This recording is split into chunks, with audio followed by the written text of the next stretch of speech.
il est nécessaire, il est urgent que nos cadres et nos travailleurs de la plume apprennent qu'il n'y a pas d'écriture innocente.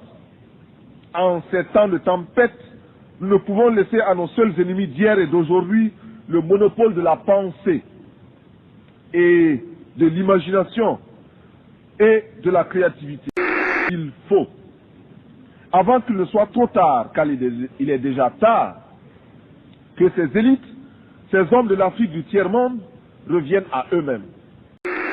C'est-à-dire à leur société, à la misère dont nous avons hérité pour comprendre non seulement la bataille pour une pensée au service des masses déshéritées n'est pas vaine, mais qu'ils ne peuvent devenir crédibles sur le plan international qu'en inventant réellement, c'est-à-dire en donnant de leur peuple une image fidèle, susceptible de nous arracher à la domination et à l'exploitation étrangère qui livre nos États à la seule perspective de la faillite.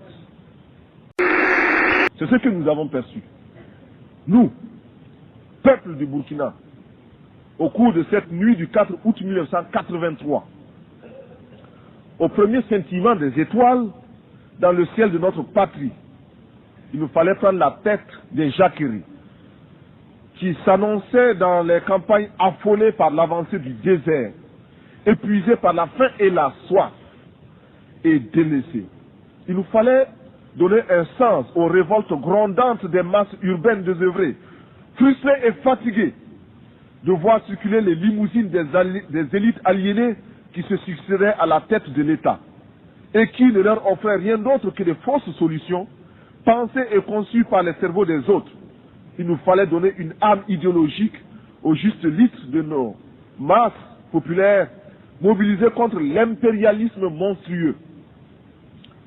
À la révolte passagère, simple feu de paille devait se substituer pour toujours la révolution, lutte éternelle contre toute domination.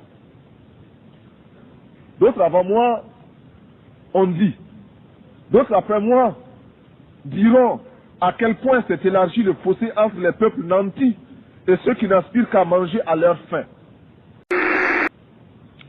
Boire à leur soif, survivre et conserver leur dignité. Nul n'imaginera à quel point le grain du pauvre a nourri chez nous la vache du riche. Certes, nous encourageons l'aide qui nous aide à nous passer de l'aide. Mais en général, la politique d'assistance et d'aide n'a abouti qu'à nous désorganiser, à nous asservir et à nous déresponsabiliser.